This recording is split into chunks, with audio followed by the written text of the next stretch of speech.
Hey, everybody. Welcome back. It's the show everybody loves. It's the Film Tangent Show. It's the show that everybody loves film tangents. Everyone. No, excuse me. Everyone loves film tangents. Everybody loves You film. know, I could stand on Fifth Avenue and shoot somebody, and we wouldn't lose any subscribers. there's a podcast that I love. Shouts out to this podcast. It's a tennis podcast. Anybody interested? It's called Game to Love podcast. I'm sure that for a long time listeners they remember me. I've shouted out this podcast a few times, but they're pretty legit. I think they have like over 50,000 like subscribers, and that's like really big for tennis, because tennis Yeah. is not it's kind of niche.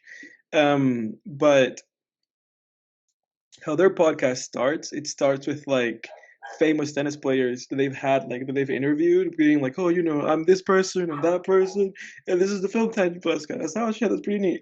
But whenever we get to the point where we interview world famous actor from Home Alone 2, Donald Trump. Uh, Whenever whenever we interview him, we'll have him do a little intro for it. yeah, definitely. Yeah. Like, if you're not watching film tangents, you're a loser. You're a loser. Dude, I feel like if we had that like intro, this would be like the number one Yeah. podcast. Oh, for sure, man. That'd be a hell of a dude. That would be like the opening thing on every episode. Like it would before Yeah. the theme song kicks Oh, in. dude, Just be absolutely. like, That'd if be you're like our not listening producer to film Pat. tangents, you're a loser. And then bom, bom, bom, bom, bom, bom. Yeah, like what the theme, whatever our theme is. Yeah. That would be good. Let me shut my door here real quick. Dog's barking. 1 second. Yeah.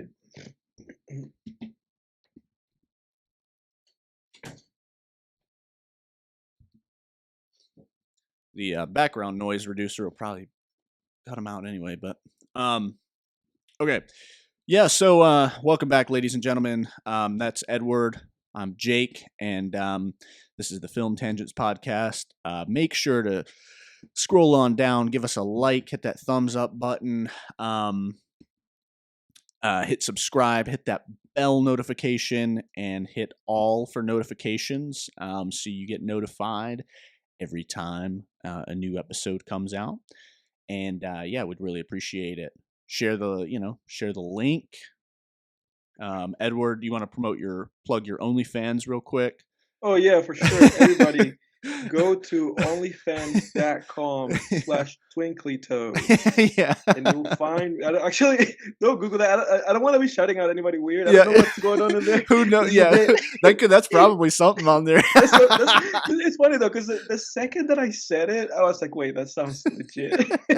So shouts out to Twinkly Toes, but that's if That's they're a weirdo, then no shouts out to them. that's definitely like a foot fetish Sure, OnlyFans page. I sure, guarantee it. sure. Um okay. So yeah, I guess the first thing we wanted to move into was this Kid Cudi album. Came out a Yeah. few weeks prior to this episode being recorded, but yeah, we weren't on the air at that time. So yeah, Kid Cudi.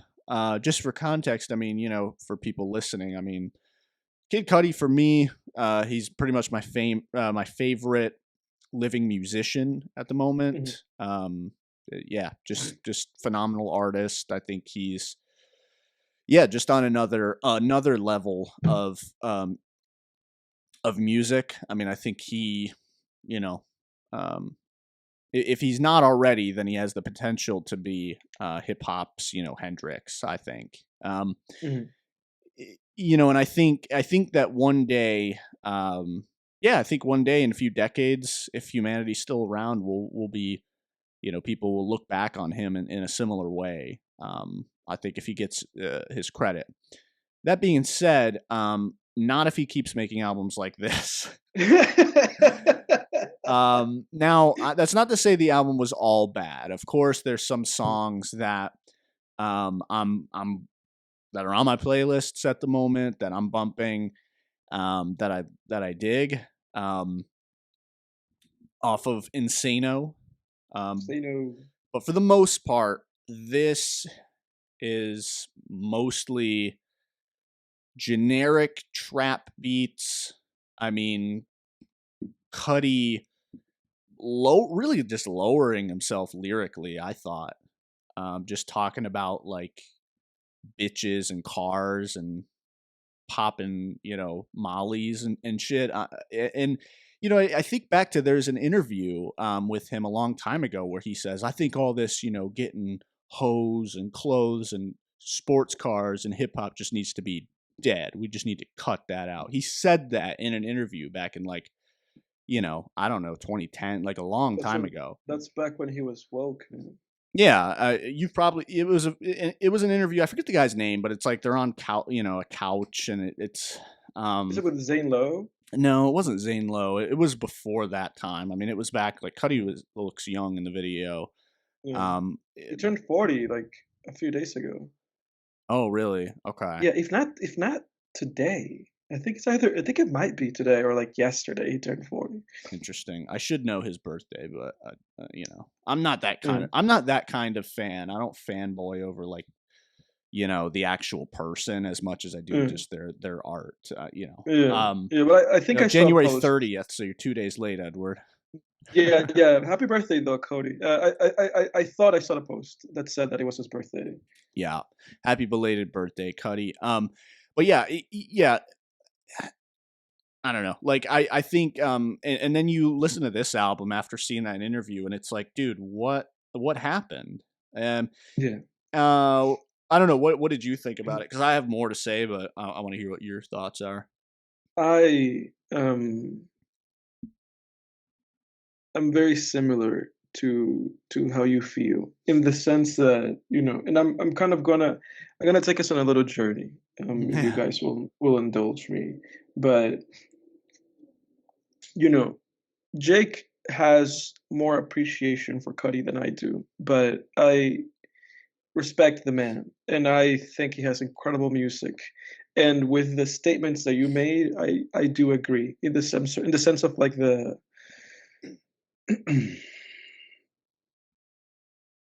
how inspiring he's been, how influential, right? And the music that he has made, I mean, we're talking about Man on the Moon, Man on the Moon 2, two albums that I think are great, Indie Cut I think is pretty good. Kid Cudi Presents, Satellite Satellite Flight, flight. Yeah. underrated album. Yeah. Very. We'll skip over Speeding Bullet to Heaven. Passion, pain, and demon Passion, slaying. Pain, and Demon Slaying, an album that to me is top two. It kind of Yes. always flip flops with Man on the Moon too. Same here. But incredible albums. And to me, Man on the Moon 2 and Passion, Pain, Demon Slaying, they're basically just masterpieces. The way Yeah. that from where I stand. I think Sometimes Passion, I Pain, and Demon Slaying is like a more polished and even more polished Man on the Moon 2. Like Man on the yeah Moon 2 is not lo-fi by any means, but no it's like it's like Passion, Pain, and Demon Slaying is like Man on the Moon 2, but if it was just refined even more and just really polished up and just really made like super, sleek and nice. yeah yeah. And I mean, depending on the day, I will have some kind of like gripe with one of those two albums. Sometimes I listen to it and I go like, "Oh, that one song that bothers me again today." It's one of those things, but it's still, I mean, masterpieces. I can't really shit on Cuddy too much. Yeah. Casey Ghost is definitely a certified classic. Yeah, absolutely. So That's it's got to be in the top 3 right there. I mean, that's got to exactly be. so we're talking about an artist that just has like offered like so much and has given so much. And like I have so many of his albums on replay. I've known about the guy forever. Yeah. I don't remember. I think I started listening to him for the first time. I think I knew of him in like around 2012, 2010, 2011 because of my brother. My brother was the first one who was into Cuddy. He was the Okay. first person I ever knew that was into him. Shout out Eddie. Shout out to Eddie. He's our number one man. Yeah, and our number um, one fan of the podcast. But it's one of those weird things, man. To where when Men of the Moon 3 came out, I remember that I had some issues with that album just because of where I saw him going.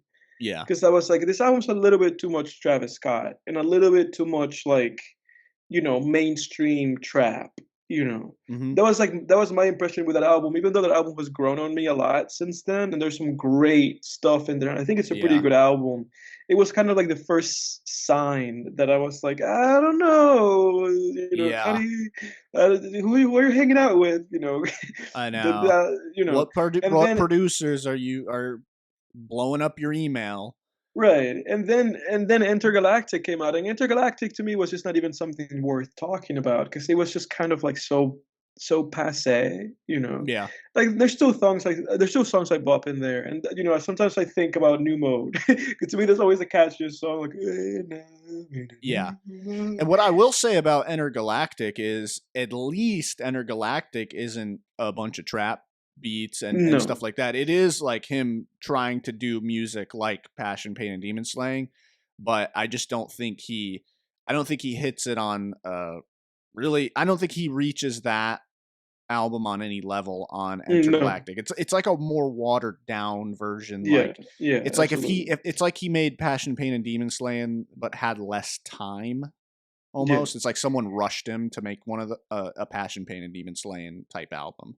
So to me, it's become like an issue where it's just been like a continuous decline. Yeah, yeah, It's just been a decline. I feel like each album has been worse than the last one. And with this album, he was hyping it up. He postponed the release date. mhm. He like previewed a song and everybody shat on him and he took it back. Yeah, And you listened to this album before I did, and you told me that it came out, and I listened to it that day. Listened to it that day twice, I did and I've too. Yeah, listened to it since. I've been listening to it since, and my impression is the same one as yours. But I was just like, man, get fuck out of here with all this Travis Scott shit, man. yeah, and Like, it's like not as and good as Travis Scott anyway. no, it's like nobody's here for this, man. Nobody's here for this. And to be honest, I even hated the DJ drama shit in there, like, because I just felt like this weird, like, you know, like. Because you and I have talked about this before, where with the life of Pablo and with Damn and with Call Me When You Get Lost, those are three artists, with Kendrick, Kanye, and Tyler, Hmm. who made three albums that in which they were basically saying like, I'm on my rap bag, Yeah, you know, I'm gonna get the DJ and I'm gonna get the DJ to do the hype DJ shit, and I'm gonna be rapping and I'm gonna be delivering like great like bangers, yeah, you know. And you know that at the very least with the Kanye and the Kendrick, I mean with the Kanye Kendrick and the Tyler album, I hold those three albums in really high regard. You know that I love the Life of Pablo, love that album. Um, and with this, it just felt so misguided because it's like you're opening the track with, often I have these dreams, which I like. I like often I have these dreams. opening But track you're is good. exactly, but you're opening the album with this, and you're getting DJ drama in there.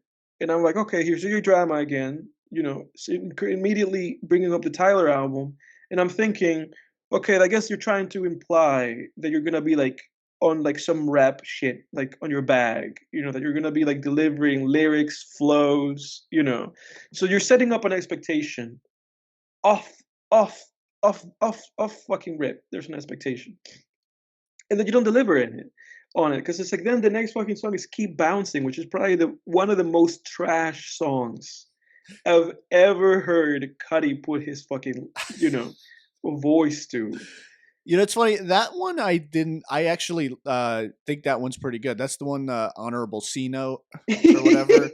Yeah, Which I like when that one I hit, I hated was that song. like, okay, okay. No, that beat hit for me, and like, his rapping is like whatever on there, but I was like, okay, pretty good. I really started to let me pull the album up here, Yeah, and yeah, all the stuff you just said, like but that's how I it hit can me, pretty much because co-sign all of that. dude, I got halfway into this album, and I can tell you that I did not enjoy any of the songs. None Like of any of the them. first, and no, I didn't enjoy any of them. Get Off Not Me with Travis Scott is horrible, exactly. Like I didn't, dude, horrible. and I didn't enjoy I didn't enjoy Wow with Race Up Rocky. What about Like Electro Wave Baby? That's a good one. I did enjoy Electric Wave Baby. Actually, I take that back. But That's those good. those first five songs, I did not like those first five songs. No. And it was one of those things where, as this album was kind of progressing, the number one thing that I said out loud was this feels uninspired. You know, Yes. I was like, this sounds uninspired, and it's just striking me as like really one dimensional. Like it felt like Cuddy had like an idea for each song. Like he had an idea, and then he made the song with that one idea in mind, and then he did not elaborate on that. You know, like Yeah. it just felt so fucking one dimensional, and I was like, man, this shit just feels uninspired. And it was funny though, because I was like, if there was one artist that I would have never thought I would catch myself being like, this shit just feels uninspired. It was like, it's this guy, you Cuddy, know? yeah. Yeah, and that's how it felt to me, man. I was like, man, it just feels like there's no inspiration, no, like, nothing, you know? Yeah. Yeah, no, it's a shame, man. And part of me is a bit hopeful because I do feel like this one is sort of an Indicud part two almost, where it's Yeah. very rappy. And if I'm really being honest here, do I think Indicud is much better than this one? Not really. I listened to Indicud I top to think Indicott is bottom. better than this one. I don't know, man. I think I think it's better in the sense that like the beats aren't just generic trap beats and the beats are a little Yeah, better, but I don't think Indicud is like any more pleasurable to listen to than this one, for me at least. Like Cuddy to yeah, me, that's why I love Passion Pain and Demon Slaying so much, because it's like that is peak Cuddy to me. It's like the yeah. singing, That is Big the Cuddy. That's peak. melodies, the Yeah. the lyricism, like the these inspired lyrics. I mean, You I know, was listening to man. the song. The one I have on rotation quite a bit right now from Passion Pain is All In. That song. I hadn't listened to that one as much before, and I've been replaying that one heavily lately. That's such a good song, man. It's just like fuck, man. He just takes risks on it. He's like, Mhm. Oh it yeah, just dude. sounds When like he, he yeah, worked at it. all in is so good. It's so good. So good. Yeah. Yeah, like when he All comes in. Oh, it's so yeah, you good, have dude. that beautiful like build up on the beat, and then he just comes Mhm. in. He's just like, he's just like Yeah. singing like that. Oh God, I made myself cringe there, but like, Nah, dude. you know, But that's what's hurtful though with Cuddy. You know, I feel like Cuddy, and I'm sorry to interrupt you, no, no, you're but good. I feel like with Cuddy, it's so weird, man. Because I feel like people just don't give that guy his flowers, No, and I feel like because of that, he's misguided. You get what I'm saying? yeah, Like if you go on Pitchfork, and I know Cuddy knows. I know Cuddy knows because he retweeted this. Because a fan sent him like the review for Insano, and he was like, "Oh fuck Pitchfork, you know I don't do the albums for them, whatever." But I genuinely believe though that it's good for an artist to know what kind of work gets like a really positive critical impression. let me You guess. know, Pitchfork gave him like an 8 or something on it Insano. on Insano. No. They gave him a shut. They gave him like a 4. They gave him a shut absolutely. Really? Wow. But that's what I'm saying What's their though. problem with Cuddy, man? Because But that's exactly what I'm I would have saying. That's thought exactly what that I'm they would saying. have given his great because they've given his great albums like lukewarm sixes and shit. Exactly. But like Exactly. I would have thought that this one they would have been like, This is great, 8 out of 10." No. I don't. No, dude, they gave it a 4.6. Wow. But I that's mean, what I'm I this is saying one though. time I agree with them on Cuddy. No, but that's what I'm saying though. This is the problem with this is a problem with like how critical media has approached Cuddy, right? Because you have somebody like Kendrick, and you know, if you look his albums, every album he's made critically, it's like masterpiece, you know. Yeah. But I feel like at the very least, when you're an artist, that having such a warm reception lets you know, like, people are really vibing with what I'm doing. If I repeat these things and or elaborate on or like try to expand these things, um, it might be a recipe for success, and I can keep growing as an artist, you know. Um, but then when you have somebody like Kendrick, not like Kendrick, like Cuddy, I feel like it's like such like a painful thing for that guy because it's like, and he said it on when the tweet that I saw him retweet, like the Pitchfork review. He was like, "Man, they shit on all my albums." He was like, "I don't make albums for them." But then the problem that I had with that was it's like, well, you know, the issue then when all that you get is shit reviews for your music, and you're like painfully aware that all you get is shit reviews for your music, then it's like I feel like then you might get a little bit lost and you don't know what people are actually vibing with, Yeah, you he's like know? now he's like pulling at strings. Exactly. And that's what I'm saying. Because I feel like now, because they didn't say to him, "Passion, Pain, and Demon Slaying is incredible." This feels like the true version of your sound. We all love it. We all appreciate it. Here's all the accolades, and here's all the warm reception that you've never had. Because nobody said that to that guy, and because the only album of his that has gotten any kind of positive reception is Men on the Moon 3. I feel like he was just like, I'm just gonna double down on that. Yeah. I'm gonna double down on trap, Yeah. and on a sound that I helped birth. I'm gonna double down on that sound, even though it's not the sound that's true to me, even though I helped create that sound. Yeah. And Yeah. I don't get critics, man. Like I watched like Fantano's live listening of Man on the Moon 3 back when it came out. And like Fantano, it's a song like one of the trappiest of the trap songs on the album. Fantano's like, "Wow, what a banger." And then Elsie's Baby Boy, which is like, I mean, dude, The song. Yeah. Beatles Yeah. level music, that song. And Yeah. he's like, "That was shit." And it's like, what are you doing? You know good music. You're a huge Death Grips fan. You know what Yeah. good music is. Like, what the fuck are you doing?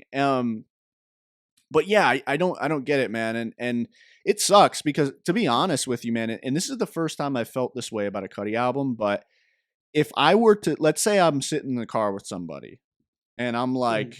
Kid Cudi is my favorite living musician, and I don't have a say in what they play by him right after I say that, You'd be like, oh and they fuck. play a song by Insano, I'd off of Yeah. Insano, like if I said Kid Cudi's my favorite living musician, and they said, okay, I'm gonna pull up a random song by Kid Cudi right now, Yeah. and they Yeah. played a song from Insano, I'd be embarrassed. Then Get Off Me featuring Travis Scott starts I, playing. dude, I'd be embarrassed. Like they would be like, because I feel like, if I had never heard Kid Cudi and Yeah. someone said Kid Cudi is my favorite living musician, and I played a song off Insano, I'd be like, what the fuck is wrong with you? This is your favorite musician? But that's Yeah. how I feel. I would be embarrassed if all anyone had ever heard of Cudi was Insano, and they heard me. Um. I fucking lost my sentence structure there, but you get what I'm saying. I get what you're saying. Yeah, and it sucks. It pains me to even say that because I love Cudi so much as an artist. When you love someone as an artist so much, you do feel like a kinship with them. You do feel like almost Yeah. like they're your friend, and it's For hard for sure. me You, to you sit develop a here. little bit of that kind of like parasocial relationship with them for sure. Exactly. And it's like there is a part of me, like when I listen to, because his music has such an impact on me, and that's what any artist wants, there's a Mhm. part of me Mhm. that feels like I know him and he's a friend in a way. And Mhm. Mhm. it does, I would never, if I, like a real friend, if you came out with a movie, I would never say anything like remotely like this on a fucking podcast. I'd Right. call it the bee's knees in public, It's great. Absolutely. You better Yeah. believe that, dude. Yeah. We saw that at film school firsthand, man. Someone right next to their friend, like giving feedback on the film. Oh yeah, Your dude. film is Yeah, shit. man. This What a just it's not working. This and what an that. the emblems of friendship. I remember you and I afterward, like, holy shit, that guy's a piece of shit. Talking about his friend's Yeah, dude. film, giving a With friends public like that, bad you don't need review. enemies, man. Yeah. That's right. Who needs enemies with friends like that? Yeah, Man. I remember. I think you said exactly that after that happened. Yeah, because it was like, yeah, he gave like a public scathing review of his His friend's friend's like movie. Like, come movie. on, bro. No, Um, you he, fucking snake. he was right to get ostracized from that friend group, and then another one after that. But Yeah, anyway, yeah. regardless, yeah. So But yeah, but it but sucks, man. because of that, I know that you have that feeling where you don't, you know, you want to, you don't want to talk about this and be like, oh, this is disappointing, It sucks. and Yeah, it bad, but it does. sucks. But you gotta, yeah, it's art. You gotta give you gotta be honest about it. But I gotta say one thing, man. I feel like, which is it's funny though, because I watched the Fantano review for this album, and I do agree with him for this album. I do agree with his review wholeheartedly for this. Um, Because I remember I saw his review and he literally said like this feels uninspired and one dimensional, and I was like, that's exactly what I Who thought. said that? Fantano, you said? Fantano, yeah. Okay, yeah, he's right. And so I agree. I agree with his review, and he said, Fantano himself said it. He was like, this does not feel like the album that fans were waiting for. This No, just feels like no. it's placating to audiences. And it's funny though that Cudi made this album, in such like it made this like really generic, forgettable record, and it still didn't sell. Oh, It didn't did sell. it So it sold didn't? like 35K. Um, his uh, Yeah, it didn't sell anything. It landed like at 15 on Billboard. So it's like people didn't care. So it's like if you're gonna make these albums where you're gonna sell out and nobody gives a fuck, Yeah. then you might as well just make the fucking music that people actually want to listen to or the music that speaks to you. I do have to say though that if I blame anybody for this, outside of Cudi, I guess saying that he's really happy in life, and I guess this is his version of happy music. If I have to blame anybody for this, I will blame Timothy Chalamet. Oh, really? Yeah, I blame Timothée Chalamet. Since Cudi has been hanging out with Timothée Chalamet, he's made shitty albums. Yeah, it's true. I look It's down on true. that friendship. It does suck too because I've thought of that where like Cudi seems to be doing better in life these days, and Yeah, um, it's it's like his music has been not as good, and but it's like the thing is, it's like fuck, dude. I would rather Cudi be good as absolutely. a person than keep Yeah, making music, and selfishly, I would love yeah, for him to keep making great music. yeah. I don't. It's like at the end of the day, I don't know him, but Right. And because obviously, of the love I have for him as an artist, I feel like by proxy, I have some love for him as a human being, even though I don't know him personally. And yeah. I honestly, dude, I would like, and this isn't, I guess this sounds a bit at the risk of sounding a bit virtue signally, but I would rather Cudi be okay and just make shitty music. um, No, I agree with but you I don't 100%. think And I don't think they're correlated though, because no, again, and that's the Kids thing. See That's what I was gonna Ghosts say. was Yeah, his like rebirth album. He's got that song yeah, Reborn on there. He was doing yeah, great at that time, it seemed like. yeah. And that's what I was And gonna then say to Man on the you. Moon 3 again, though. Man on the Moon 3 is good. I would say It is good. It's a Man good on the Moon album. 3 would be a perfect album if you had that back half, so those last 9 songs, because he halves it, which I appreciate actually, because it's like, okay, I know what to skip if I'm listening to it. Yeah, Like he has the exactly. trap stuff are the first 9 songs, and Yeah. then or the first 8 actually, and then the last 10 are the last 10 are more typical Cudi music, which, and Yeah, I yeah, think because those at last 9 10, it picks up with Solo Dolo, and then it goes that way from there on. and I think that back half is actually of the same quality as Passion, Pain, and Demon Slaying. Yeah, So if he had like those last 10 and then maybe like Tequila Shots, that's a pretty good song. He had that that's pretty good. as his like trap record. Because that's the one where it's like what is that one? Tequila Shots. It's like I ah, forget. it's like I forget I specifically how got that one some goes. nerve. Yeah, That no, no, one, no, right? yeah, That's exactly. Tequila That Shots, that's right? pretty good. That's a pretty good song. Yeah. Yeah, that's a pretty good song. I also like Dive. Ugh. I do like Dive. Oh, that's my least The favorite on the album. the Dive. Yeah, I don't mind that song. Ugh.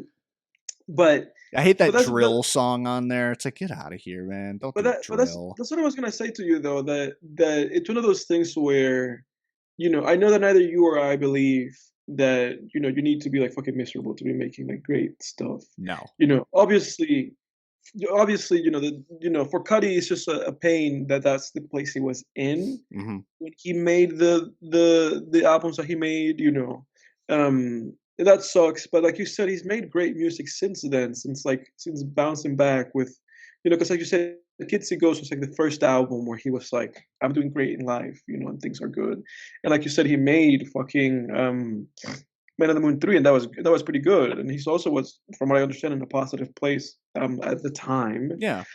And So I don't know. Intergalactic's a good album. I can't It's an alright. It's you okay. can't have every album be like a knock it out of the park kind of album, you know? I mean, Yeah, I'm fine. Like I Intergalactic's like one where it's like I can live with that one as a Cudi fan. If I'm making like my head canon discography, it's like I can live with that one, you know? yeah, Insano, it's like, I just want erased. Like I wish he didn't yeah. release it. Like I'm like fuck, dude.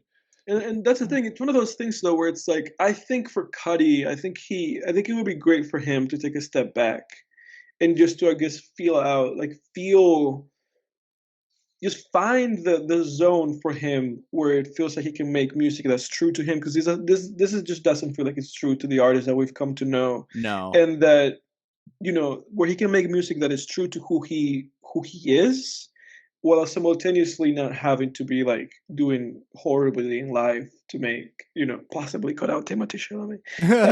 Yeah. But but that's kind of where we're left off, isn't it? And I guess we'll see what comes next. I think ultimately it might be a two hands on too many pans. Like Mm, I think it might be a situation where I think that guy might have too much going on. It's yeah. like every time that I hear from him, he has like 10 things. Like, oh, I'm working on this show and I'm writing this thing and I'm doing this thing and I'm doing this album with this person. Like he's doing an album with Jaden Smith right now, he Oh announced. god. So, but that's what I'm saying though, because it's like, Oh. it seems to me like for him, it might be a situation where this album came across as like one dimensional and uninspired, possibly because there was no inspiration and creativity to Oh go around. You my get what I'm god. saying? Yeah, yeah. Oh, Jaden Smith. Why? Oh, dude, what the fuck, man? so it's one of those things, man, where I feel like we get these like really great albums from Tyler because it seems like when he makes this music, it's like his one focus. Yeah. It's like I'm gonna focus on making the best possible fucking music I can make.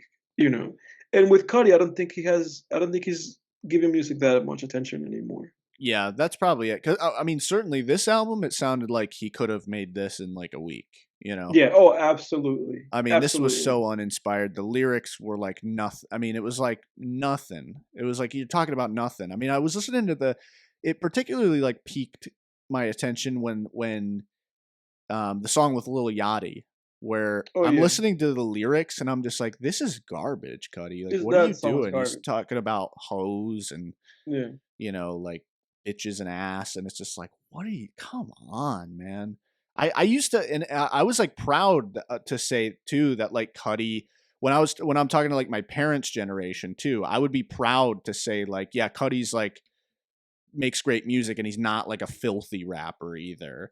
But then Yeah. this album that goes Not up out to the this one. window, it's just like, oh god, fuck. Portiatopoulos.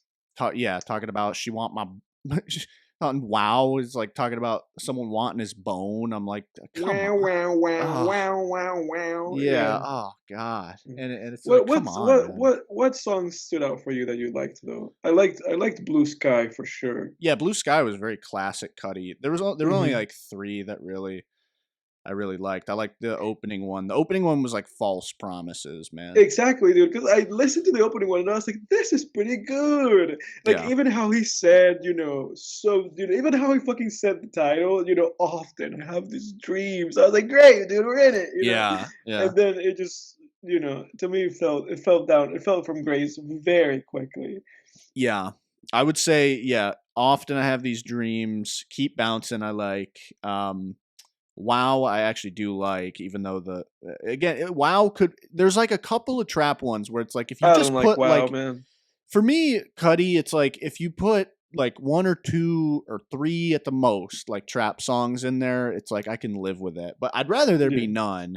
Cause like, when I was playing it, I was kind of saying this stuff and my roommate was like, "Yeah, I mean, I like Trap Cuddy, but not the whole album." And I was Mhm. kind of like, "Dude, I don't like Trap Cuddy at all. Like, I don't like what do I Raphael need either. Trap Cuddy for? It's like Yeah.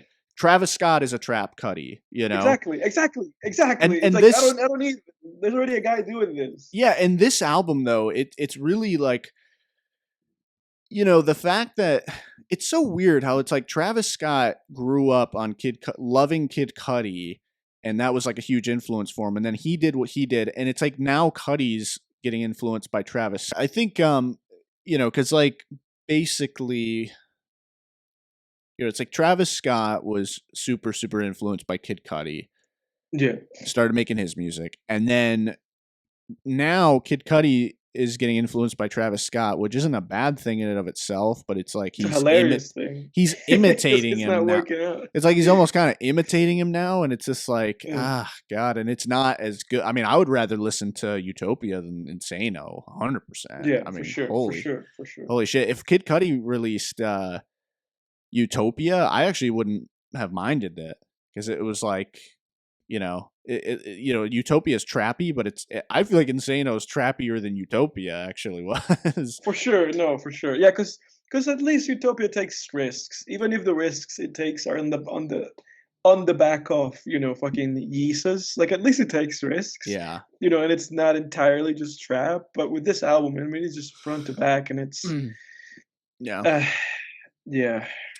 Yeah, and yeah, honestly, dude, I mean, when you start imitating stuff, that's not good, man. I mean, that's like we're getting it, and it's not like nearly as bad as his music, but like we're getting into like Soulja Boy territory. Like that's what Soulja Boy does. He just imitates like whatever's out at the time, But that's and actually the it's thing just with like, Cudi though. It's like with Cudi, it's like Cudi, you're an old guy, man. You can't be doing this, bro. yeah, yeah. You Yeah, can't be doing this, how man. is it at like 29, 30? He's like all this rapping about bitches and hoes and stuff And needs now to be he's just dead. 40. And now he's 40 and he's rapping about bitches and hoes. It's like, what? Yeah. Come What are you on, doing, man. man? It would have been more Yeah. believable back then. Yeah, it really would have been. Now it just feels too late. Bro, you're too old, man. Get out of here, bro. Yeah. Do something else. Do what what's his face? Andrew 2000 did, and just do an album where you just playing the flute. Yeah. It's an Yeah. old guy music. Yeah, I haven't listened to that album actually. I listened Yeah, to like a couple of tracks. It's pretty good. It's it's all good. right. Yeah. Mm, That's so funny, man. I love what he yeah. said, where he was just like, "I don't have anything to rap about at this age." Exactly. Yeah, it's like, and that's the thing with Cudi though. It feels like he has nothing to say. It's like, do you have nothing to say, man? Like, if you have Yeah, nothing to say, then just don't make an album. You don't. I believe that he probably has enough money where he doesn't have to be making an album. I mean, maybe he has like contractual obligations with like whatever label he signed to. But come on, man, if you ain't got shit to say, just you know, get out. get off the airwaves. Get off, man, because it's like, but that's what I respect, about guys like Frank Ocean. 8 years, no album, nothing to say. Eight I has it got been nothing to 8 say. years? Yeah, In 8 years, it man. has, dude, hasn't it? Because it was what, Since 2016. 2016? Wow. Mm. And then he released that biking song, and that was just a single, right? That was a single. That was nothing. He's released like a handful of singles here and there, but he hasn't released a single I think like in 4 years, and he hasn't released an album in 8 years. So, Man. but I gotta say though, man, I respect it because I would rather, to be honest, man, I'd rather have that than have some shitty ass Frank Ocean albums where he's Yeah. like going like wow chicken wow wow. And I'm like, okay. I'd rather have this. I'd Yeah. rather have nothing. Yeah. All the people are already making music, man. We don't need more of the same shit. The only thing that I feel like it's worth listening to is like anything that is just like at least giving you something, man. Yeah. Yeah. Absolutely. We already have infinite amounts of trash. Yeah. As the Death Grips song goes, everybody's uploading trash, making trash, breathing trash, it's all fucking trash. What song is that by Death Grips? It's trash on bottomless on bottomless pit. That's awesome. Yeah, I don't know if I've listened to that one. it's a great song. It literally goes like that. It goes like, "We load trash." We don't. They say we don't clean, don't last. It never lasts. We upload trash, and then they go like, "What is it? Fuck. What does it say? Face down trash. Like rebirth trash or something like that." It's basically saying that trash inspires trash, and everything's trash, and everything's and until the end of days, it's trash. That's Very awesome. much a very punk Death Grips sentiment. That's awesome. That's how I feel though, man. Because it's like I've been re-listening to some of the best albums I've listened to recently, and I know that we talked about that last time. Because I re-listened to Alex G's "God Save the Animals," which I think it's I mean, incredible album. So I've been listening. I mean, I re-listened to that. I've been listening to Black Media. I've been listening to like Black Country New Road. I've been listening to like the albums that I've really loved over the past few years, Uh huh. and each one of those albums, you know, the Big Thief album, which is a long name. It's like Dragon Bear Mountain or whatever. Like I've been listening to all these fucking albums from the like 2022, 2023 that I've actually felt like were like meaningful, like actually fucking great albums. Yeah. And the disparity, like the difference in creativity and process and quality and thoughtfulness, it's so fucking insane. And it's funny though, because I took that break because I felt like I've just been listening to too much like nonsense, Yeah. specifically because of fucking Cudi and because of fucking Bad Bunny's shitty album too, where Oh I'm just man. kind of, where I've kind of needed a refresher of just being like, music is art, right? It is, isn't it? It's art. Yeah. Yeah, it sucks. It really sucks. I will never give in. You know, as no matter how disappointed I feel when something comes out and it sucks, I will never give in to like we knew someone like this who would just pretend it was good, because of the hype, because of how much they Yeah. were looking forward to it. They would just pretend that it was good no matter what. You could have just given them anything and they would have been like, that was awesome. I'll You know, never I'll never do that, dude. that just makes me think of what I sent you, that of like the critical drinker having beef with Chris Stockman. That's awesome. Yeah, we should join in on the beef. What's the problem? I mean, I feel like this is a good way, I guess, to transition out of the Cuddy. I think we've said that. Do you have anything else to say about No, that? oh my god, I feel like I beat that horse to death. Yeah, yeah, we beat Cuddy down. Cuddy, make better music, bro. We love But you. well, we do love you, and you've made incredible music already, as it is. And if everything you make from here on now is trash, whatever. But with Stuckman, like, to give a little bit of context to everybody, there's a film critic that I watch their videos sometimes. I know Jake watches their videos sometimes too. Very popular. I think he is literally the most popular guy on YouTube. It's a critical drinker. Yeah, And I was watching one of his videos on, I think, Star Wars. I it mean, was. Yeah, most of his videos lately have been about shedding on Disney or Star Wars. yeah, But in that video, he said, and this is a paraphrasing, but he said, like, he was saying, like, this is as honest as a Chris Stockman review or something like yeah, yeah. that. He was like, they basically, he was like shitting on a Star Wars show, and then he was like, in Mm. their or Star Wars content as a whole, and he was like, but now they're giving us things that are about as well thought out and honest as a Chris Stuckman review. That was What the awesome. hell, dude? But I didn't get it, man, because I've always felt like Stuckman. I've always felt like he was like genuine enough, and putting, I Yeah, was like, he's just standing in front of the camera and blabbering for 4 or 5 minutes. yeah. I mean, how much? If it's a Mm. spoiler-free review, how much can you really even say about a movie? How much thought can you really? I mean, I guess that is an art form to give a spoiler-free review of a movie and still be thoughtful about it and hit on the strengths of it. Yeah, I thought Chris Stuckman's fine.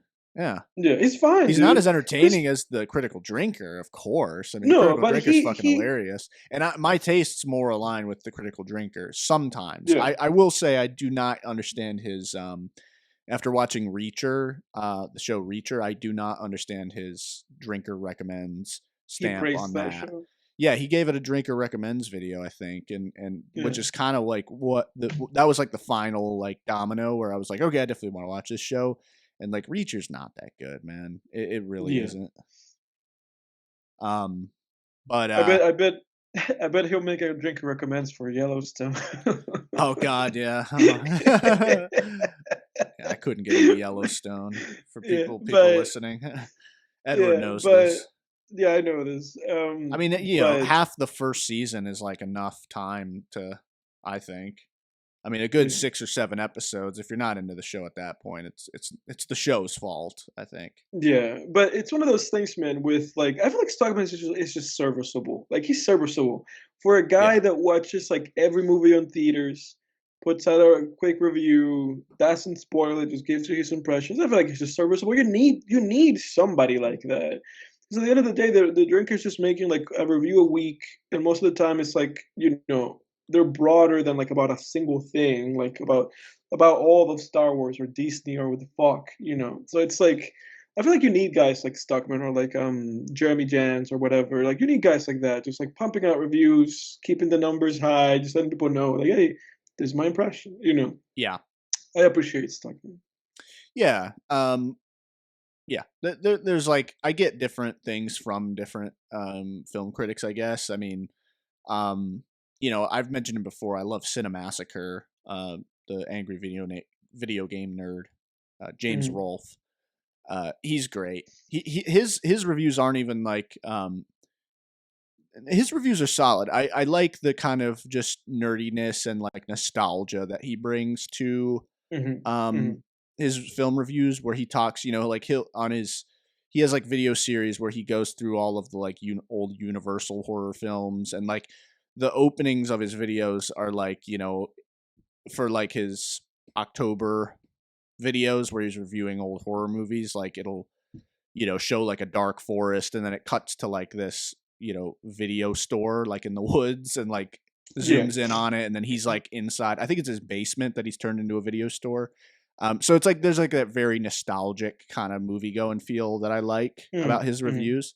And I kind of grew up on his movie reviews. Mm-hmm. One of the current guys that I like, and we've been over this before, but it's worth repeating, I guess. I like Cody Leach. He's pretty good. He's very Stuckman like, Mm-hmm. very similar format, but I'm impressed by the sheer amount that guy watches, and I think he's dedicated to his craft of film reviewing, where he'll like go and watch like, like he went and watched like all 10 of the Hellraiser movies, and apparently I've only seen 1 and 2, and the first Hellraiser film is one of my favorite films of all time. Mm-hmm. And Yeah, he does seem like a Stuckman kind of guy. and from what I've heard, after like 4 everything after 4, besides that solid reboot on Hulu, Mm-hmm. um, everything after 4 was like just worst movie you've ever seen kind of level of like Yeah, shit. contender. Yeah, Yeah, and yeah. it's like, but he just watched like all of them. Like he'll watch all the movies in a franchise to Mm-hmm. come That's back dope. and Yeah, give his report on it, yeah. basically. I And feel it's like like that's what that's Stuckman's missing. dedication, man. Yeah, I feel like that's what Stuckman's missing. I feel like he's missing like inspiration. I feel like he's missing like maybe he's been stuck in his box a little bit of just pumping out like here's the review for this movie Yeah. and not taking on like creative endeavors like with criticism and with like movies like that, you know. Yeah, because Cody Leach has like interesting concept videos where it's like he'll go and he's like, my top 10 worst horror franchises, Yeah, top and 10 like final guys in horror. Yeah, yeah, exactly, yeah, top 10 horror movies about this, or yeah. top movies of 2023. Like he has like a nice variety in there. He'll rank all the films in a certain franchise. Like, he's got like enough variety there where like I don't think does Chris Stuckman really do anything like that? I don't think I mean, so. I'm looking at Chris Tuckman's like channel right now, and for the most part, it just looks like movie review, Iron Man feature presentation. Actually, no, he's it seems like recently he 10 days ago he said announcing a new segment. So it seems like recently he has like started to to kind of get out a little bit outside the box. Yeah. Because if I look at what he made, if I tell you like if I look at the stuff he made last year, for instance, like he ended the year with like a best of review, like the best movies 2023, and then 1, 2, 3, 4, 5, 6, 7, 8, 9, 10, like everything after that is just a movie review, Mm. like a movie title, movie review. Like Thanksgiving movie review, the Hunger Games movie review, Napoleon movie review, Godzilla -1 movie review. So it seems like as of recently, I guess something kicked him in the butt. Maybe that the drinker comment, and he was like, "Let me get fucking creative with this channel again." So it seems like recently he might have like switched gears. So good for him if he did, but he seemed like he was stuck in a rut for a while. Yeah, didn't Critical Drinker? He went on like Ben Shapiro's show. He's been on Russell Brand's show. Like, Yeah, yeah, he's been holy shit. around. Which I don't know. I think Critical Drinker though, he's riding the line a little bit with like almost like he's teetering on the edge of like the conservative world where it's like Yeah, they're embracing him because he shits yeah, on woke Hollywood. they're embracing him for sure. Yeah, Yeah, which shitting on woke Hollywood is great, but there is like that's the trap you fall into. Like the second you shit on wokeness, it's like the conservatives just want you. They're like, we love him, right, and it's like, right. ugh. And but then it That's why becomes a that's why question I mark. like Jordan Peterson, who is a fucking idiot. Yeah. Gets not an idiot, but I think he's idiotic. I Mhm. think I think he puts out a lot of garbage. Let's just say that. And it's like Yeah. he's kind of touted as a conservative speaker, which I don't think is true, really. Mhm. I think he's a nonsense speaker, but But with some good, there's some good stuff in there, but I think it's a lot of but nonsense. that's the thing though, I right? mean, Because it's because like you the said, it's dude like like recently said that in the ancient world, there's like, they painted like coils of snakes together. And he was like, they obviously, and it looks like DNA. And he's like, they obviously had some knowledge of what DNA looked like. And it's like, dude, that is yeah. horse shit. How? How, Sway? How can you even sit there and say Yeah. something so stupid? People in the ancient world knew what DNA looked like and they're painting Yeah. it. Come on, man. They had How, Sway? they didn't microscopes. You need a fucking microscope to look at that shit. Yeah. I think you need more than a microscope, actually. I think you need like something really fucking high powered to look at DNA. Yeah. But that's the thing, isn't it though? Isn't like that's the pitfall like that you're talking about because it's like, with that guy kind of aligning himself with I guess like those point of views. And it's like, well, ultimately though, you're a film critic, you know. So it's like I think that your number one thing should be, you know, film criticism and approaching a movie in its own terms, Yeah. and not just being like I am the guy who sheds on movies if they have this and that view, which happens to not be aligned with my political view, because that's pretty silly. At the very, I feel like if he's able to, at the very least, like criticize movies in such a way where it's clear and cut that he's actually making criticisms and not just fucking political observations, then I feel like that's one thing. I don't think we've gotten there like with his kind of film criticism, but for sure he's been adopted as kind of like a more conservative leaning personality for sure. Yeah. Although his points on fucking Star Wars and Disney are true regardless of whatever the fuck it might be, Oh, whatever the fuck absolutely. else might be going on. Yeah. It's hard to deny that Hollywood's just putting out a lot of fucking garbage. Yeah, Everything looks like I've noticed too. Every movie looks the same. They all look like the Polar Express. They they're all all, washed, man. yeah, they all have. Like I was watching the Polar Express with my family last December, and I was like, Mhm. "Holy shit! Every movie looks like this now." Yeah, they all just look bland. They look like that's Besides the the Uncanny Valley animation, but yeah, but that's the shitty thing about films these days, isn't it? That it's like there has been, to quote a great man, um, actually not, I'm not gonna quote him, but a professor of ours once said something along the lines of movies have just become about cameras and being completely just focused on cameras, yeah, yeah, and technology yeah. I know what you're talking and about. you know Yeah. and a great fella that we once have known. Shouts out to him. He knows who he is if he's listening. Yeah. But it's this shit that's happened with filmmaking, man. What it's become so like embroiled with like, "Oh, 4K, oh, 8K, Cinemax." It's like, who gives a fuck, man? 3D Because that's cameras. exactly, because it's like that's not what cinema is, man. And that's the great thing about like, what like Von Trier and those guys in Denmark did with like the Dogma movement, which is basically saying like fuck all that, because they saw it. Those guys had those guys saw movies for what it was, and it was like this, and it's becoming not that, It's like you don't need fucking fancy cameras, and films don't need to be trying to fucking be hyper realistic, like we're gonna shoot this as it would look. It's like, who gives a shit, man? Doesn't matter. But that's what you're saying though, because it's like every single movie these days, it's like, oh, what camera did you shoot it in instead of fucking 4K camera? And the fucking cinematographer behind the fucking thing is just focused on being like, how can we make this look exactly as if it would look in real life? It's like, who cares, man? Yeah. Who cares? Because then that's how you end up with this fucking like boring ass, like monotonous, like bullshit, man. Yeah. Um, in the interest of time, you had a story that you wanted to tell. Did you want to get to Yeah, that? yeah. I know I get carried away. No, no, you're good. It's film tangents, man. I'm just being the rudder right now because I know Yeah, I you know you we get you have carried you have away. a hard stop time. Yeah, everybody. Jake and I were busy, man, and Yeah, and but we love doing the show. But we also have places. We have places to yeah. be. And we're doing this. I'm doing this episode. This might be the only. This might be the only the second episode of season 2, but it is the first sober episode for me because Yeah, yeah, you and I are probably getting pretty lit this weekend. So yeah. No, we're gonna I'm doing a little bit of light. I'm doing a little bit of light drinking right yeah, now. I'm drinking one. yeah. You got to But pace yeah, yourself, man.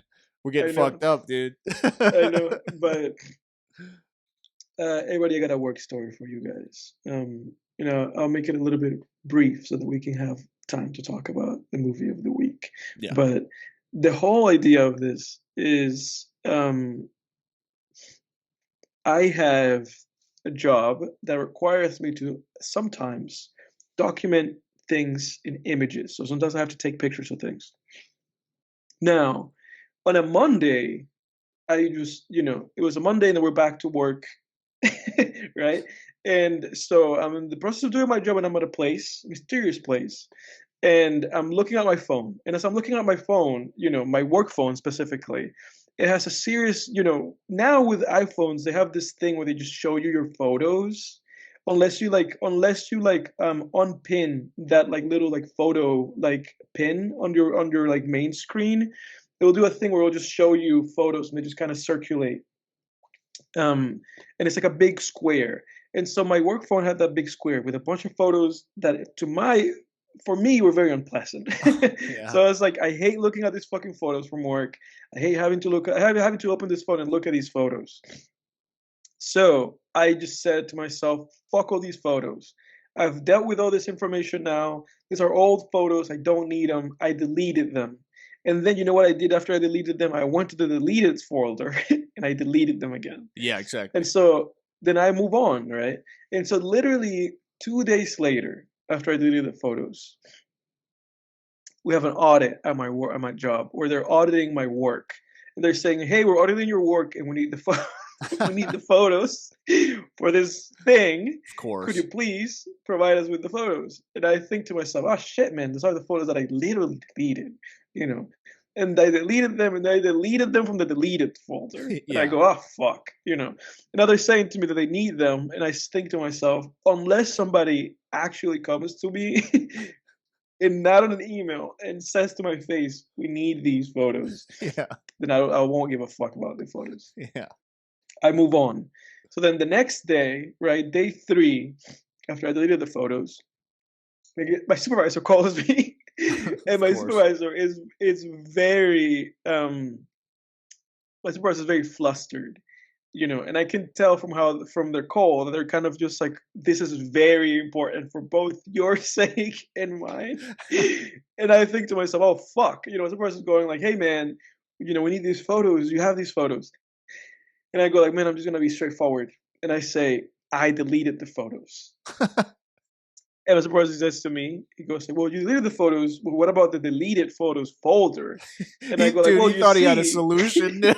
He thought he had a I solution. go like, He was probably like, I go like, "Whoo!" well, I go like, well, you see, I noticed the deleted photos folder, and so I went to the deleted photos folder and I Fucking, deleted the photos. fucking burned him. So he was like, oh man, oh man. And he was like, man, these things are being reviewed and they're gonna be being sent to like this and that very high authority, Oh and God. they need them. And I go, and he says to me, is there any way you can retrieve them? And I say, man, I don't know, bro. I say, I'll try. What the hell do you look like, Geek Squad? Exactly. Any way to So retrieve them? so I'm lost, because I'm like, I don't know what the fuck to do, And but at the same time, I don't give a fuck. And at the same time of not giving a fuck, I'm like, but I don't want this guy to look bad because of me. Because Yeah. the truth of the matter was I did a bad job, because those photos I was supposed to actually attach them to the product that now they want to review, and I never attached them. Yeah, yeah. Like I submitted my completed work without attaching them. And now they're like, "Hey man, where the fuck are the attached photos?" And I'm like, "Oh fuck," So I'm like, "Okay, I don't want to make this guy look bad and make him look like he was not actually supervising me." So I start doing my best. I go on Quora and I'm like, who's asked questions? Who's done what? Give me the steps. I fucking go there and I Google specifically what I want. Like how can I get the photos back? And the number one thing is like from Apple, like an Apple customer service like answer. Yeah. And from the Apple person, they're basically just saying like, well, you go if you deleted them, go to the deleted folder. You go to the deleted folder and get them back from there. And they go like, but if you deleted it from the deleters folder, They're gone. if you have a backup, you can get them back. And so I'm like, okay, let me see if I can get him if I can get him back through the backup. And then obviously then I think to myself, and they could be in iCloud. Yeah, yeah. So I go on fucking iCloud. I have an issue actually, and the issue is that I don't know my phone password. Like I don't know my Apple ID shit. So then I have to contact IT, and I go like, what's my Apple ID? Could you guys help me? And then I have to wait. I wait literally like 45 minutes. They don't fucking reply to me. But in the meantime, I figure out how to get on iCloud without needing to verify my Apple ID. And I get on iCloud, and my photos are not on fucking iCloud. Yeah, of And I course. go, oh fuck, they're on iCloud. And I Google it, and it goes like, oh, after 2020, we made an amend where if you delete a photo on your phone, it's also deleted on iCloud. Like, oh fuck, We amended the process to fuck Edward over. exactly, because that before people would complain and they would be like, man, I deleted my photos, and then they're still on iCloud. Fuck you guys. And so Yeah. they fixed that. And I'm like, okay, great for you guys that you guys fixed that, but now you fucked me. And so I am struggling. And then I get an email and they're like, well, like, this is your password. My password is the most fucking basic ass shit. And I go, okay, great. So I get my password back and I'm like, okay, what can I do? What can I do? Because then for me to access like my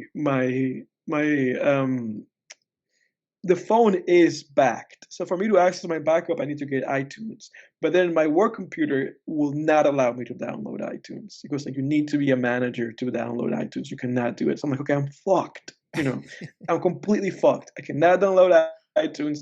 I can't put the phone on my fucking computer, and I will not connect my phone from work to my personal computer. Yeah, It's like I will not do it. This phone can go fuck itself. It will not connect to my personal computer and like steal my information. So I'm like, okay, I'm fucked.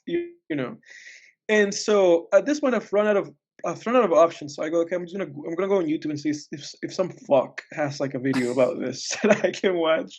And so I go on YouTube, and basically the solution was exactly what you would think the solution is. Download this app Yeah. and download this thing on your computer. This Mister Bring It Back, recovery, whatever. Pay us money, and then we'll give you back what you've lost. Uh, And I'm like, ah, you're fuck. out of options though at this point. So I'm out of options. I'm Yeah. completely out of options. Completely. And so the only option that I have left that I think to myself is I'm gonna call Apple. I'm gonna call them. And Hi, my so name is I Leslie. I'll called be them. your genius. No, I called them and they connected me to somebody not in the United States. And this is not, this is just the facts of the story. Yeah, yeah, yeah. They connected me to a foreign person. Dude, those Apple And people are they were great though, man. At least in my but they experience. were I like, don't know what you're about to tell me though. exactly. So they're like, I'm gonna help you. And I'm like, okay, this is what's going on with me. This is my problem. Can you please help me? And they go like, let me see what I can do. So the next thing they asked me is like, have you tried? When I told them my problem, I immediately told them like I went on iCloud. I couldn't get them on iCloud. They're not there. Yeah, yeah. And I told them, and I cannot back up the phone. I cannot access my backup. Yeah. So despite me saying that, the next thing they tell me is like, they wait like 5 minutes to reply to me. They put me on hold, and then they say to me like, "Have you checked iCloud?" And I go like, "Yeah, I told you. They're not on iCloud. I told you this information. What can you do for me, Fucking please? told them You know, already. I'm on a Please. time, I'm on a time crunch. Please help me." And they go like, "Well, hold on, Were you just like at this point being like, I'm fired? Like, were dude." you I was like, "I'm fucked, dude." Like I knew. This is the thing, though. I knew for a fact nobody was gonna fire my ass. I I mean, knew that yeah.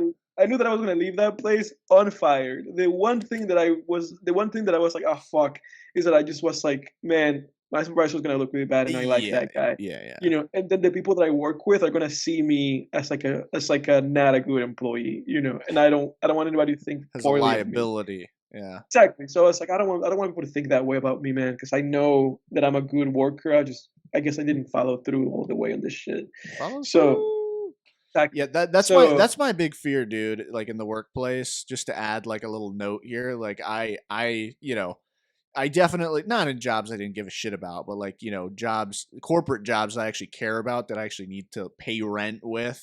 Like I'm like I mhm, want people to be like, okay, Jake's like on his shit, because you get yeah, the last thing you want is people. Because I've been in work situations where I hear what people say about shitty employees, and it's like, oh, I would hate to be that guy.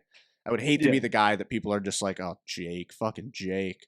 When are they going to yeah, get rid of yeah, him? When are they going to fire his ass? Oh my god, yeah. he's late. He doesn't want to work. Like that'd be the last fucking thing I'd want. But yeah. Anyway. But that's where I was at, you know. And so then this person talks to me 5 minutes later again, and they go like, "I've tried all I can, and I can't help you." Oh my god, dude! I thought there was a silver lining to this. They were like, "I can't do it. I'm sorry." They're like, "I've tried, and if you can't see them on iCloud, then I can't help you." And so I say to them, "Are you sure that you can't help me?"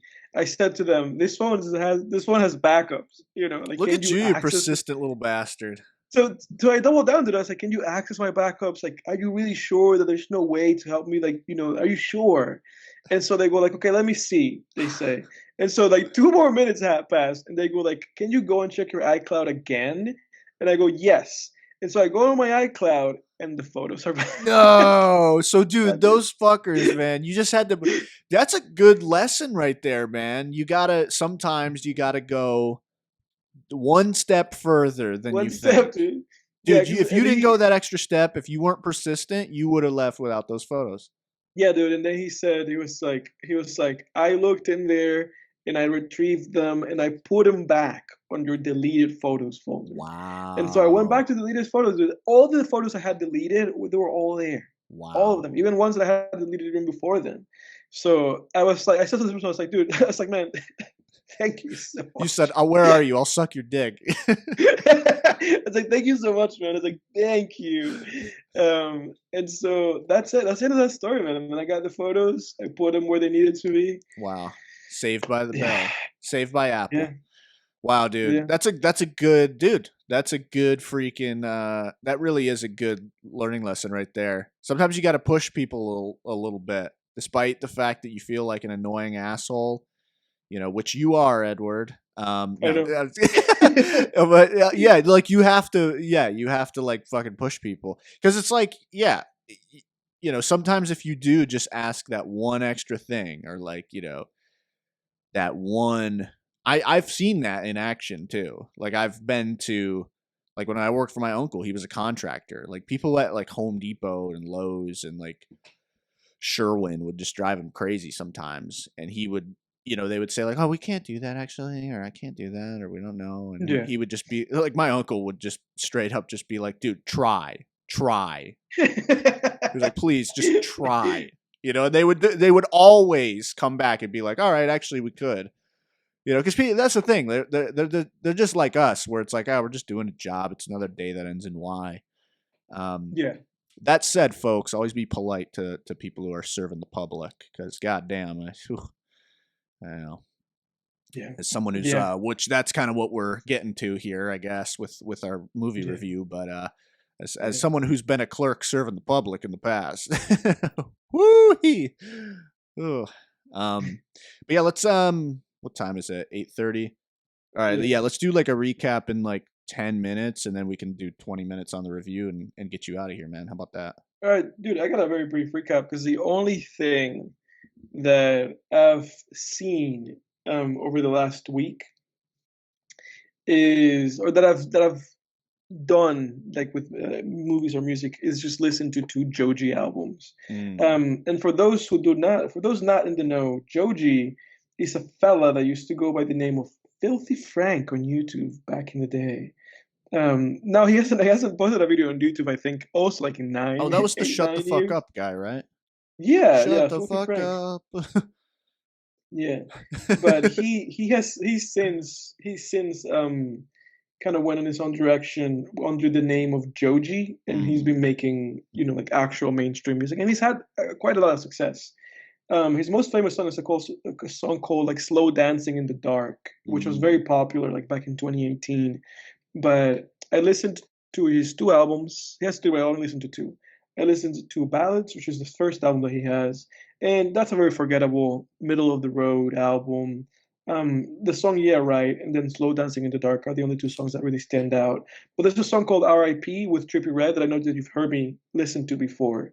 Um, okay.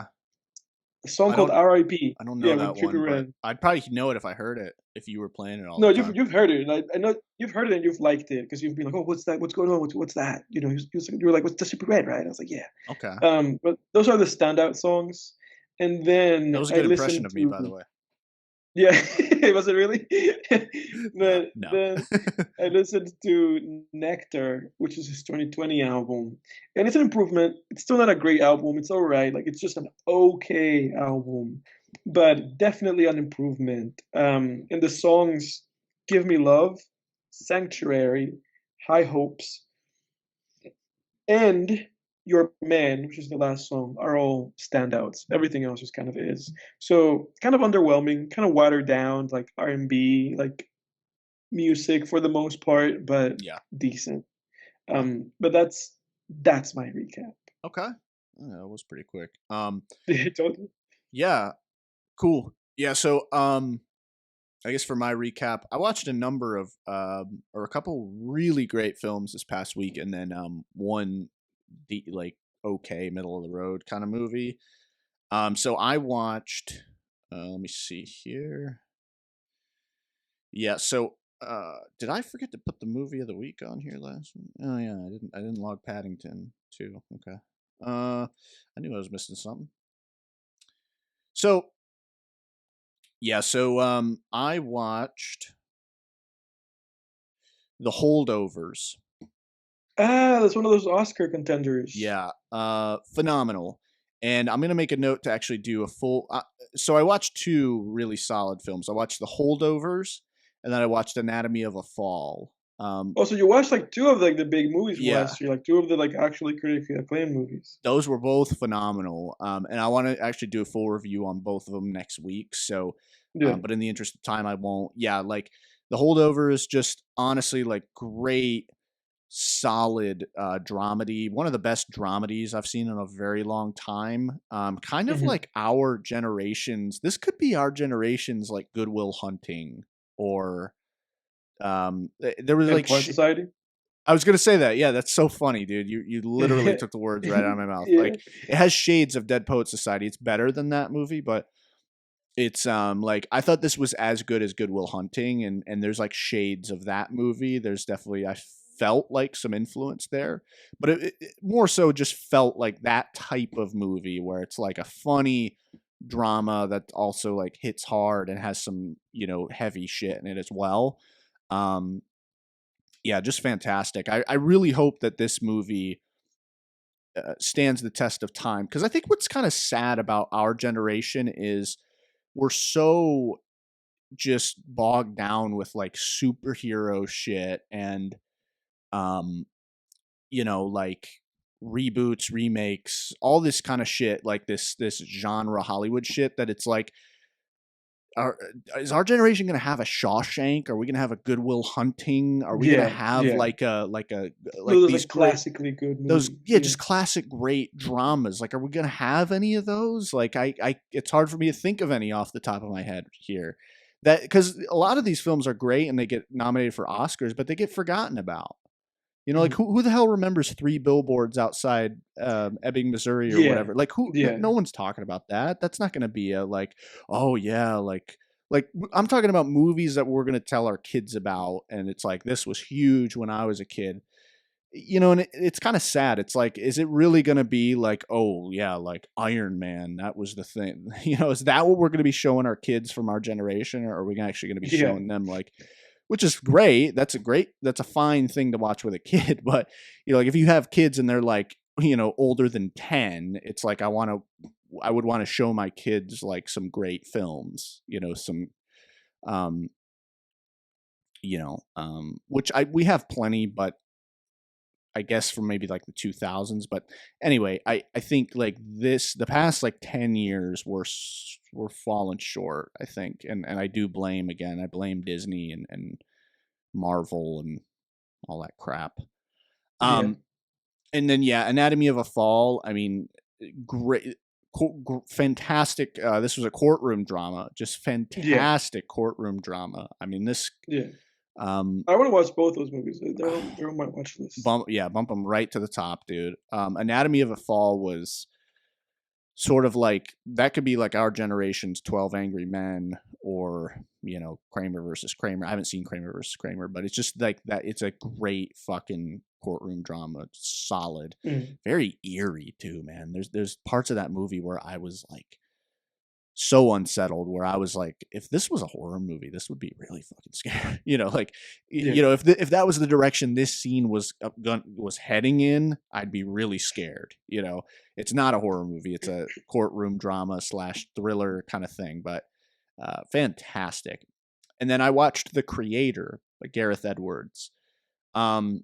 Yeah, I heard about that. I gave this a 5 out of 10. I think that this had a lot of potential, and it really didn't meet its full potential on really any aspect, whether it be the writing, the directing, the the technical aspects of it. I don't think it really hit on any sort of level. They're rehashing so two things.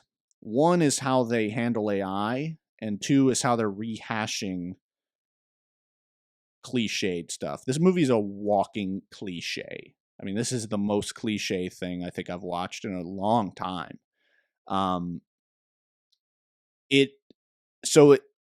To tackle the latter first, I think, yeah, they just did the Logan thing again, the Children of Men, the Last of Us, where it's like, an old, cynical soldier Right. is like protecting a child, Mandalorian, right? And develops like a friendship with the child. And, it's just like, oh Yeah. my God, we've seen this before. Enough with this bullshit. Stop doing the old cynical, broken down warrior. It has to like go on an adventure with a child. Enough of that. Enough. It's not cool anymore. Yeah. And then second, yeah, like I said, the way they handle the AI, this was just really dumb. Like the way they portrayed AI was like the Na'vi in Avatar, where it's like they just want to be left in peace, and we just want to be Yeah. peaceful, and it's like, get the fuck out of here, like that, dude. There is a scene where there is a village of robots that are wearing Tibetan monk robes, and I'm like, shut the fuck up.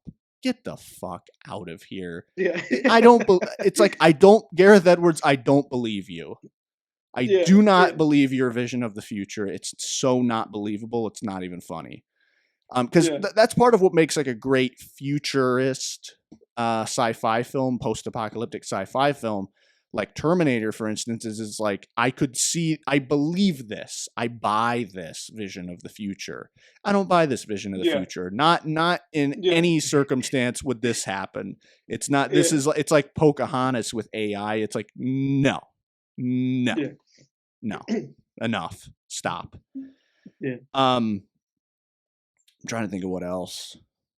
Yeah, I've been continuing that Invincible show. Slowly. I haven't had a lot of time to watch that.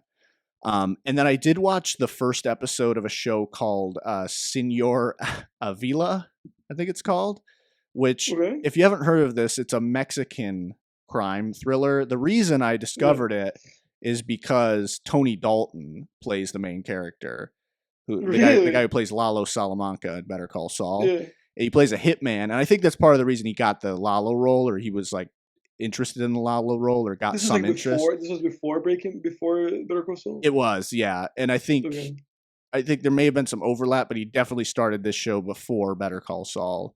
No, I think it began and ended probably before Better Call Saul. But I will say, it's basically just Dexter, but with a hitman instead of a serial killer. Like it's like that whole double Okay. life thing, which I do like double life shows. Like they are suspenseful if you do them right. Hmm. Like Mad Men is a great example outside of the crime genre in just a pure drama setting.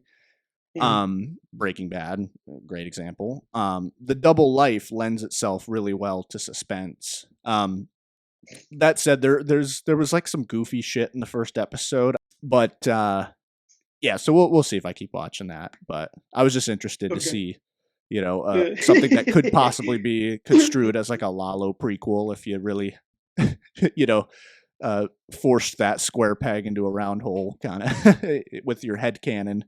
But yeah, that's about it. So yeah, let's get into the film of the week, sir. Hey man, what do you say that we do it then? You want to introduce the movie? Yeah, man. So the film of this week was Clerks, 1994. I want to say, yeah, 1994.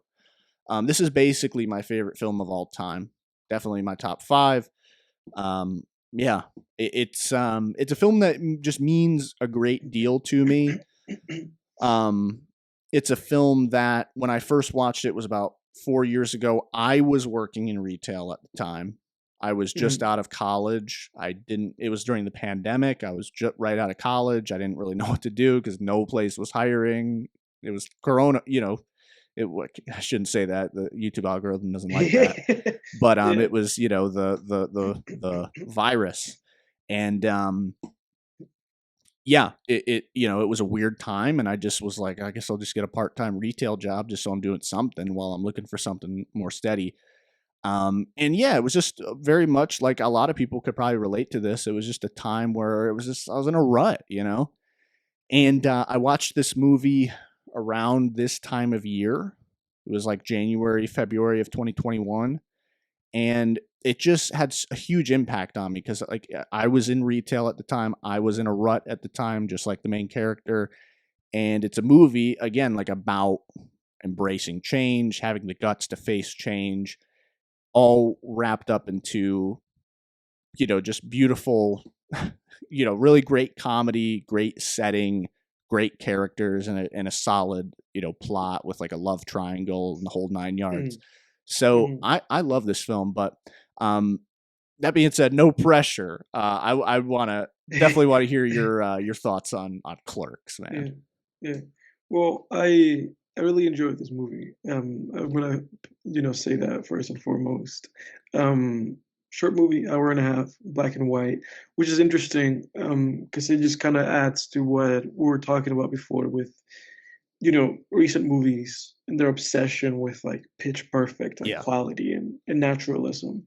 Um, Fascinating movie, and I knew from the second movie started, right, where they call him and he, falls down and he's like, "What?"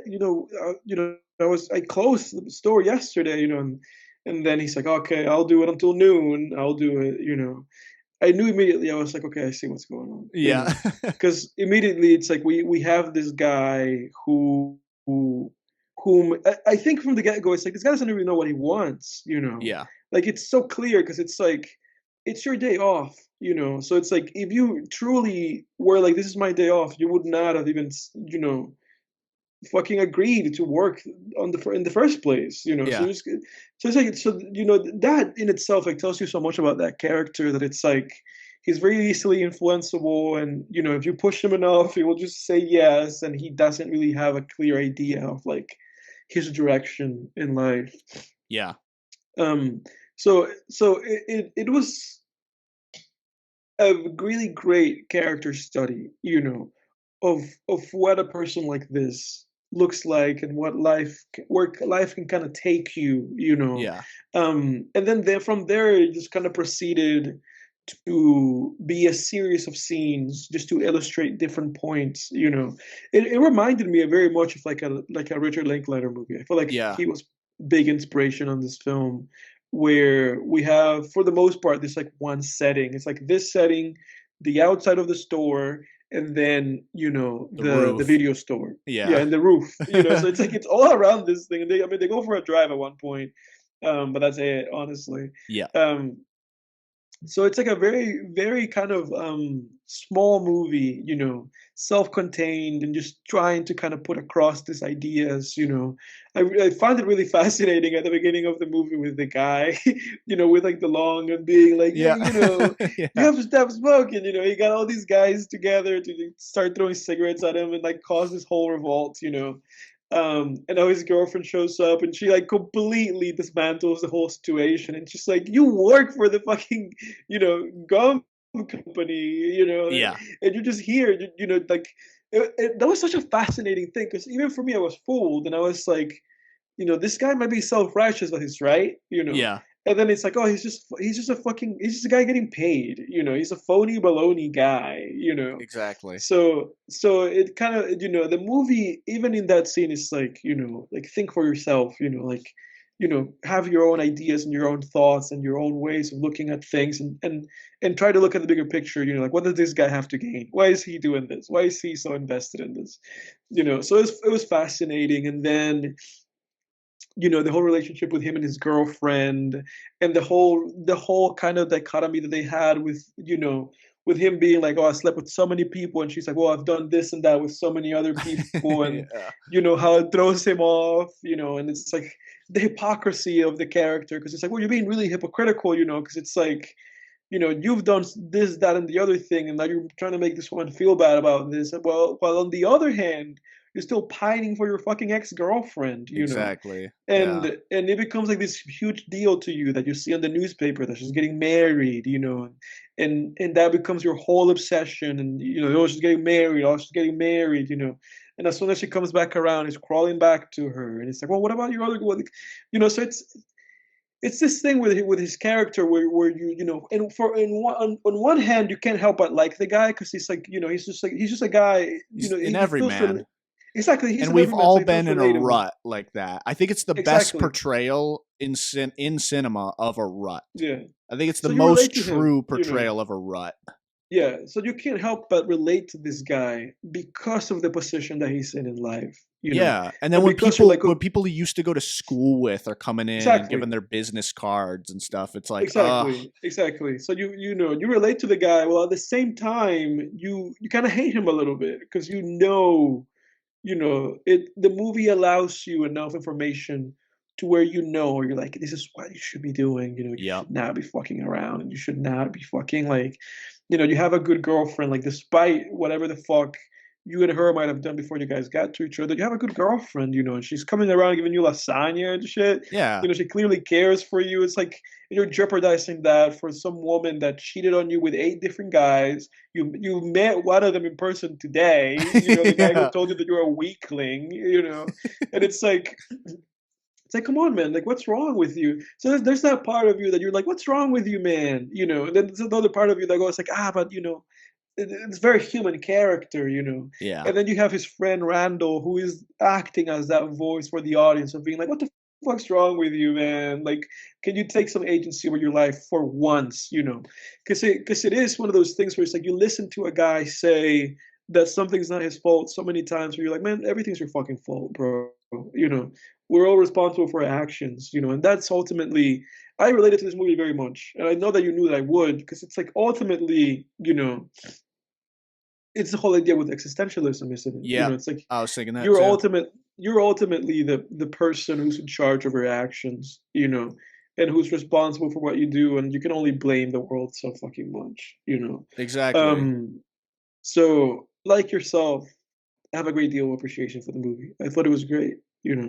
Um yeah. I'm glad you saw the Linklater in it, man. Too.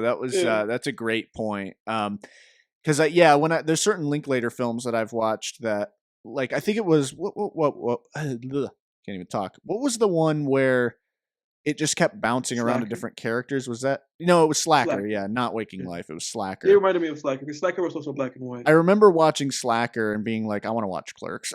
But that's the funny thing though, because Slacker, I feel like Slacker has the same idea this movie had, Yeah, you know, and it just wasn't focused. Like the execution, also, you don't have a fucking actual main character in that movie. yeah, But this movie was like so well focused, and I didn't mind the fact, because sometimes I have an issue with um non-proactive characters, which he was that, Yeah. like sometimes I have an issue with like when the movie says to the main character like this is what you need to do, like this is your arc, this is what needs to happen. But with this movie, it felt so organic because it's like it was his fucking best friend, it's like it was his best friend saying to him like, hey man, like you need to shut the fuck up and you actually need to take agency over your life, Yeah. Yeah. so I didn't mind that in this movie. Sometimes I do kind of that kind of bumps for me, but in this movie I didn't have that issue with the movie at all, with just kind of him not being the person who realizes it. And it also plays into his whole fucking character. That this guy is just a fucking goof, and other people need to tell him like, hey man, this is kind of what's going on with you right now. Yeah. Um yeah. Yeah, absolutely. Yeah, and I think what's great about it is like him being a flat arc character. It's almost more of an inspirational movie that way because it makes you be like, Mhm.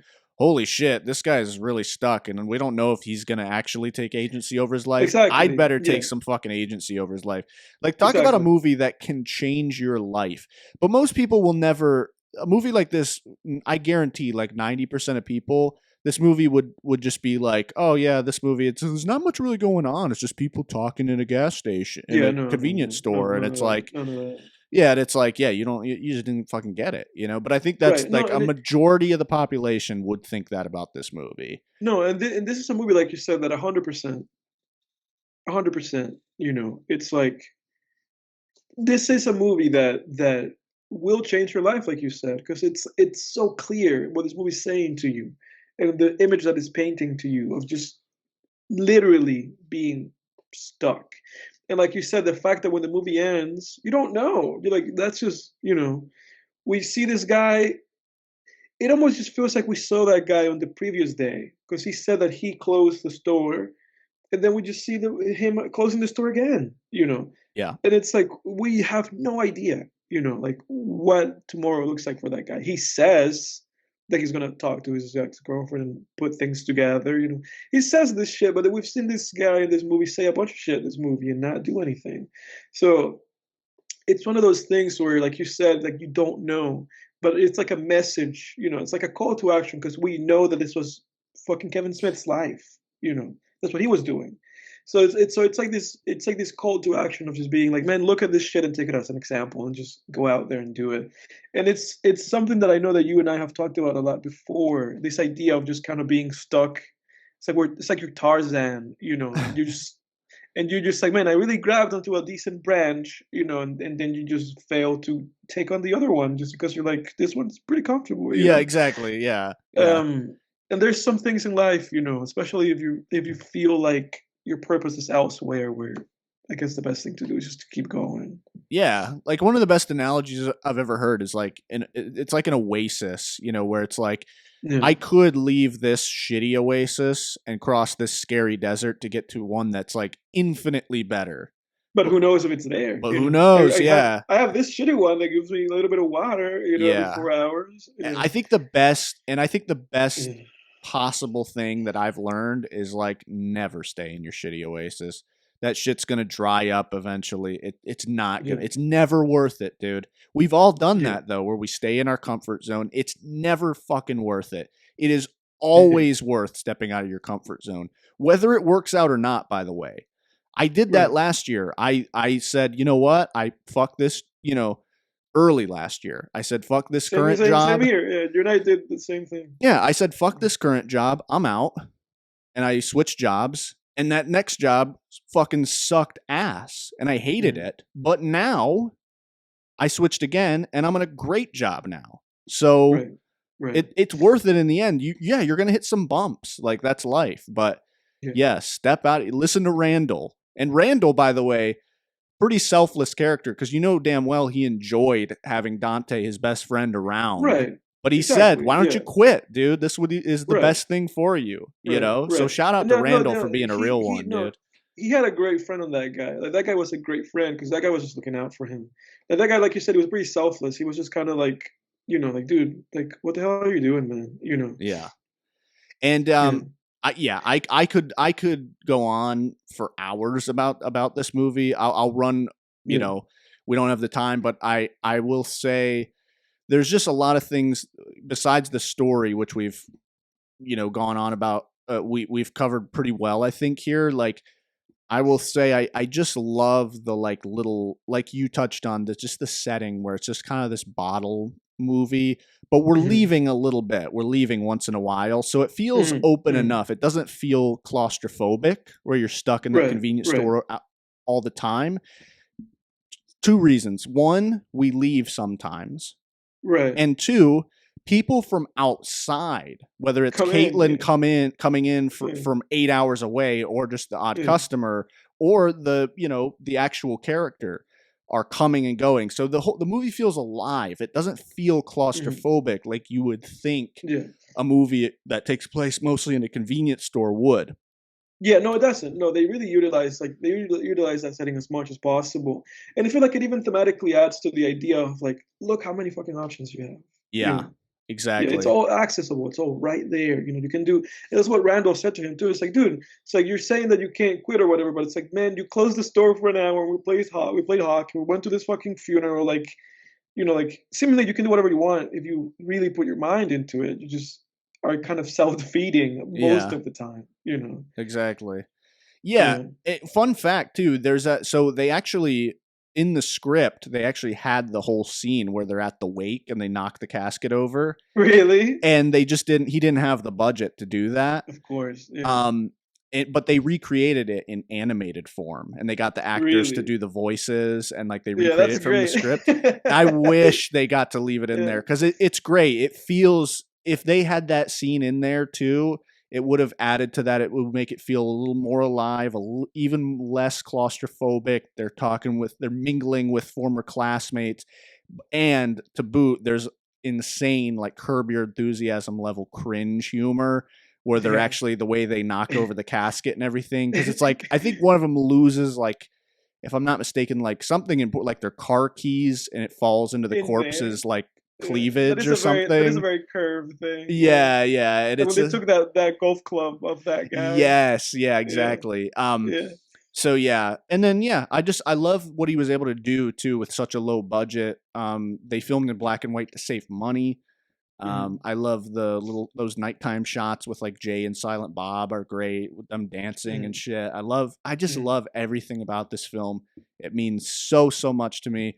And ladies and gentlemen, we're almost out of time, but dude, I fucking love this movie. I love this movie Yeah. so much. And because of those themes of, making changes in your life and taking action and leaving your comfort zone, that on top of the fact that I watched it around January and February of this time of year, on top of also the fact that it looks to be winter time in the movie for them, Mhm. all Mhm. of those facts combined make this a New Year film for me. This is a movie that I believe is meant to be watched in January or February at the latest, where it's like, Yeah. to me, in the same way that, like, It's a Wonderful Life is a Christmas classic, I think this movie is a New Year classic. Like, Yeah. this is like a Absolutely. New Year film for me, an unofficial New Year film. Yeah. Um, No, this movie is like a good reliable friend to give you a little bit of a wake up call and maybe it help you absolutely. help you, have more perspective and think, oh man, what can I change? What can I do different? And take a little bit of ownership over your own life for sure. Live a little bit of the rock and roll side of things because I feel like we all need a little bit of that. Absolutely. 100%. Yeah. Well, thank you, man, for indulging me on my pretty much my favorite movie of all time. Top Hey, and 5, we absolutely. can talk about this more at a different day. Maybe we can even do Absolutely. a commentary on I would, yeah, absolutely. it. Yeah. Dante and Randall commenting on Dante and Randall. Yeah. Except we're both Randall, let's be honest. Yeah. We're both pretty cool. Yeah. Um, Hey, what hey, you got for buddy. next Thank week, you. man? Next week it is a 1988 film, a romantic thriller film, as we're gearing up for the romantic season. Mm, It's a Krzysztof Kieslowski movie, a short film about love. about love? Looks About like this, the love. poster. Okay. 2019? 1988. Oh, 1988. Okay. Hmm. Hold up. About Love. All right, let me get that on my list here. 1988. Oh, a short film about love. Okay, Hmm. I gotcha. I thought you were saying it's a short movie and it's No, it's called About Love. that's just the name of it. No, it's an actual, feature length movie. Gotcha. All right, dude. Let's do it. About Love. That's next week, everybody. And Edward, I'll see you tomorrow, man. We're gonna have a good That's weekend. right. That's Um, right. it's gonna be lit, man. But we will see you folks on the next one. Appreciate your Hey, time. next time on Film Tangents. Thanks for See listening, ya. everybody. See ya.